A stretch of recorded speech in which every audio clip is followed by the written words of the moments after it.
Hey guys, welcome back to Honkai Star Rail. In today's video, we're looking at something a bit different and we're checking out some revenue figures. Now, this morning I was sent this Reddit post to take a look at where they basically state that Honkai Star Rail exceeds 100 million in mobile revenue in less than a month. Keeping in mind, we have had 2 banners in that time because we did just have the Jing banner. So I wanted to go to the website where they got this from, which was the Gaming on Phone. Now, the website they're using to get this data is over here, and that is App Magic. And I'm assuming they got some big dog package or something like that to get the exact values. When I look at it on, my pleb free website, it does like brackets of 100 million to 200 million.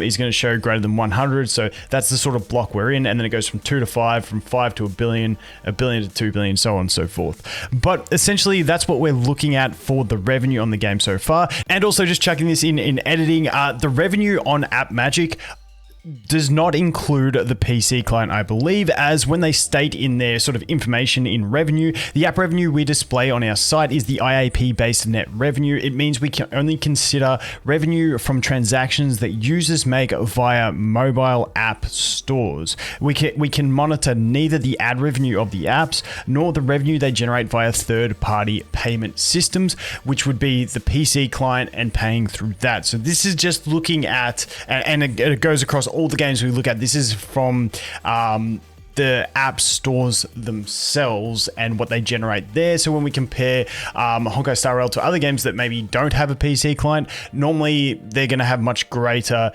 impact once we consider the PC client as well. But just want to put that out there as the disclaimer. Now, one we all hang out for is the Sensor Tower data, which is one that comes out at the end of every month. And I remember this post coming out, and if we check out here, the actual spread of it, and this was the big gotcha games monthly revenue for March versus April. And as you can see, we had Honkai Star Rail up the top here. Let's zoom in. Wait, zooming in brings it out. Zooming out brings it in. I have no idea what's going on there. But as I go up, the number goes up. It goes smaller. But essentially, Honkai Star Rail was 20 million in April. But keeping in mind, it launched on the 26th. So that is still a fair whack. Now, I wanted to jump in and compare this to other games. And we will eventually compare it to Genshin Impact's launch month as well, and just take a look, because what I find is people that have played a bunch of Genshin have much higher expectations of revenue, because a lot of other games are not Genshin and they don't do what Genshin does. So let's take a look. So once again, that was the 100 million plus range. This at the time they took this screenshot, 111. Who knows? Maybe by the end of the month when we see Sensor Tower figures, it might be like, maybe 150. Who knows? Not too sure. But keeping in mind, you will lose the initial 20 million that we got from the start. So I'm curious to see end of month for the month of May to see how the game did. But the basic gist is the game is in a very healthy state. And I don't think we're going to have any problems with them continuing service, maintaining the game, putting effort into the game and stuff like that. When a game is making this much money, it's actually quite crazy. So I wanted to take a look at it compared to, this is the last 30 days compared to Genshin Impact over the last 30 days.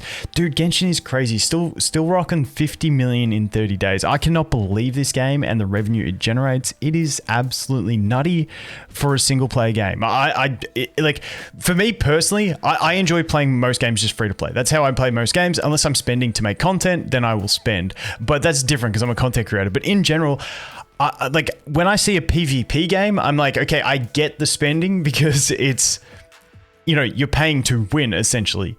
Whereas in PvE games, it sort of feels like you're paying to make the game easier, which lessens the experience. But obviously they've built such a big franchise with Genshin and people just love the characters. And that's what you guys let me know. Do you spend in Genshin? I never really played. So I'm curious, but it's the same for Honkai Star Rail. If you got a character you love, I guess people are going to spend to get them, and that's the way it goes. But yeah, in general, I just find it amazing that this is still doing $50 million per month. It's quite crazy to me. It just absolutely blows my mind. But like I said, Genshin is a bit different. If we look at Genshin for lifetime, what are we at? We're at, wait, what was that? 1 million? 2 billion, greater than 2 billion. I don't think it goes to a higher cap than that, to be honest. I think that might be the cap that this will show me. I don't know what Genshin's actual lifetime revenue is, but hey, the game's the game's making a lot of money. Let's just put it that way. The game is not having any issues. So let's take a look at some other games. So I wanted to jump into Honkai Goddess of Victory. Now this one, the last 30 days has done 20 million. This launched about 6 months ago, and this is like the biggest, what I would consider one of the biggest gacha games in the last like 6 months to a year. So I wanted to check out its earnings, but its earnings says greater than 200. Now for this, that's the bracket of 200 million to 500 million, and that is in 6 months. So when you compare Star Rail to that, already at 100 million and closing in on it, I mean, it's really, really healthy. The next one I looked at was just the 7 Deadly Sins Grand Cross. Now, this has been out for a fair while, but as you can see, this one says greater than 500. So that's their brackets. They go greater than 200, then greater than 500. So this being 200 to 500, this being 500 to a billion. You know, this was a decent sized game as well. So I thought it'd be interesting to check that out. And what's it doing on 30 days? That's still doing 5 million. That game is like 3 years old, something like that. That's pretty decent. But yeah, that's just what I wanted to look into. Then obviously we have Arknights here, still doing 2 millions, just games that people can relate to. So in general, what I'm trying to show is Genshin is like a crazy phenomenon that does ridiculous money. So Honkai Star Rail doing this is still really decent. And that's what leads me into the next thing that I wanted to take a look at. And that was jump over into an article from Sensor Tower, which is the one, like I said, we're waiting for the end of the month to get, you know, real concrete figures on what everything did for the month. But over here, this is an article from Sensor Tower at around the time of launch. Genshin Impact hits nearly 250 million in the first month, making it one of the largest mobile game launches ever. So obviously we're looking at 100 to 150, maybe a bit more for Honkai Star Rail is what it's going to look like for the first month. Whereas Genshin, who knows, Honkai might even go up to that. It might go up to 200. I don't know. But Genshin doing 250, Genshin was a crazy thing to me because the time it launched was like perfect as well. It was the first like really game of its quality on mobile, which was crazy. So, like I said, the fact that Star Rail may be doing less than Genshin is not a bad thing. It's still doing incredibly well. And this was like the graph that they showed. I couldn't believe that this, like, I don't even know what this game is doing. 107 million Monster Strike, Pokemon Go. Look at that. Pokemon Go still kills. I still love playing Pokemon Go with my son. I'm not going to lie. It's a ton of fun.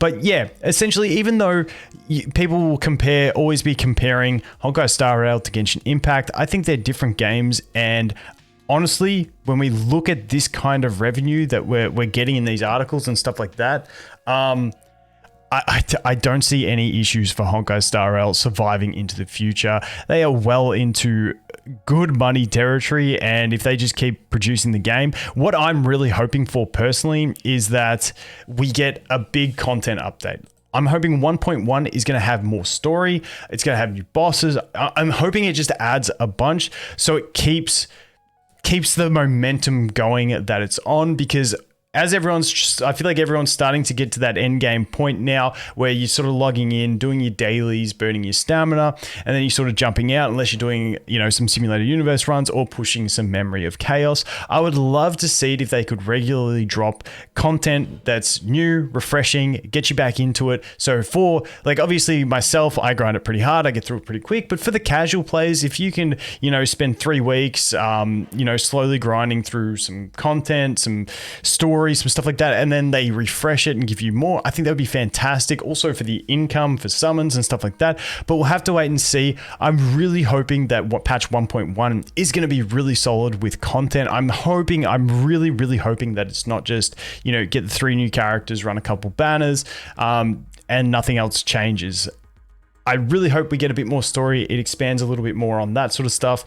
And then obviously if we can get, you know, even not even a whole new region, just more in the low foo so we can get more gem income would be fantastic. But we'll have to wait and see. But in general, Honkai Star Rail performing really well on earnings so far. I'll update you guys at the end of the month with Sensor Tower, but things looking good. Anyway, guys, that is going to be it for this one. Thanks for watching. Hope you have an awesome day, and I look forward to seeing the next one. Cheers.